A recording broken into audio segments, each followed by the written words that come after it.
প্রিয় ভাই ও বোনেরা, আসসালামু আলাইকুম। কেমন আছেন আপনারা? আশা করি আল্লাহর রহমতে ভালো আছেন। আমিও আলহামদুলিল্লাহ ভালো আছি। আমি এখানে একটি মূলা নিয়েছি। এটাকে আমি কাঁচা ভর্তা বানাবো এক পিস রুই মাছ দিয়ে। তাই আপনাদের সাথে শেয়ার করতে চলে এলাম। আপনারা আমার সাথেই থাকুন। দেখুন, আমি চুলায় একটি কড়াই বসিয়ে দিয়েছি। এখানে তেলটাও দিয়ে দিয়েছি। এখন আমি রুই মাছের লেজাটা নিয়েছি, এটা আমি ভেজে নিচ্ছি।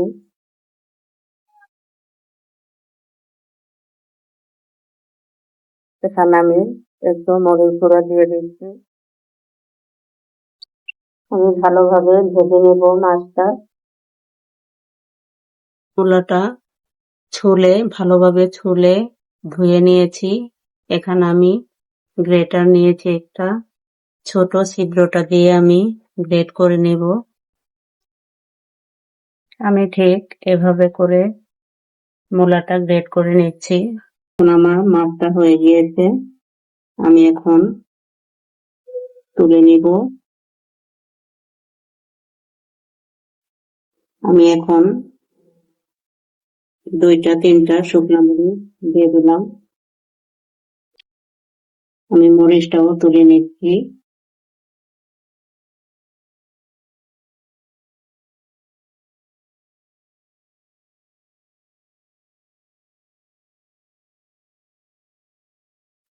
দেখুন, আমি মাছটা ভেজে নিয়েছি। এখন আমি ভালোভাবে বেছে নেব কাঁটাগুলো। আমি ছোট বড় সব কাঁটা ভালোভাবে বেছে নেব। এই কাঁচা মূলার ভর্তা ছোটবেলায় খেয়েছিলাম টাকি মাছ দিয়ে, সেটা এখন আর খাই না। তাই আমি রুই মাছ দিয়ে বানিয়ে দেখাচ্ছি। আপনারা ট্রাই করে দেখবেন। খুবই সুস্বাদু একটি ভর্তা।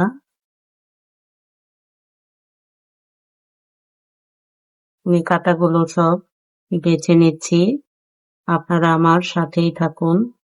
দেখুন, আমি পেঁয়াজগুলো মোটা মোটা করে কেটে নিয়েছি। এই দেখুন,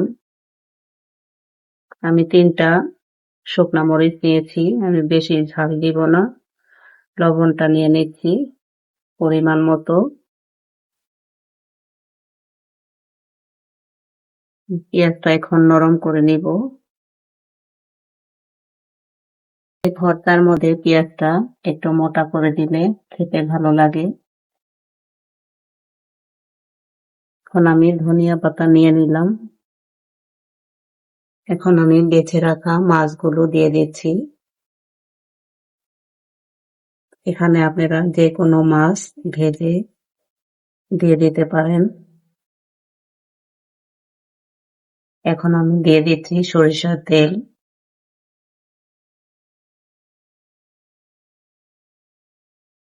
তেলটা একটু বেশি দিতে হয়।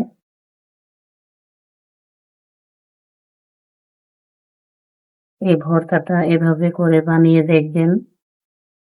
খুবই সুস্বাদু একটি ভর্তা।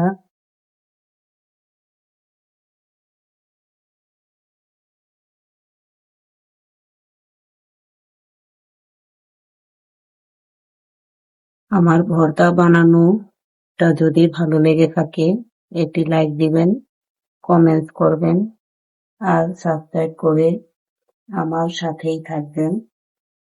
আশা করছি ভালো থাকবেন সবাই, সুস্থ থাকবেন কামনা করছি। আল্লাহ হাফেজ।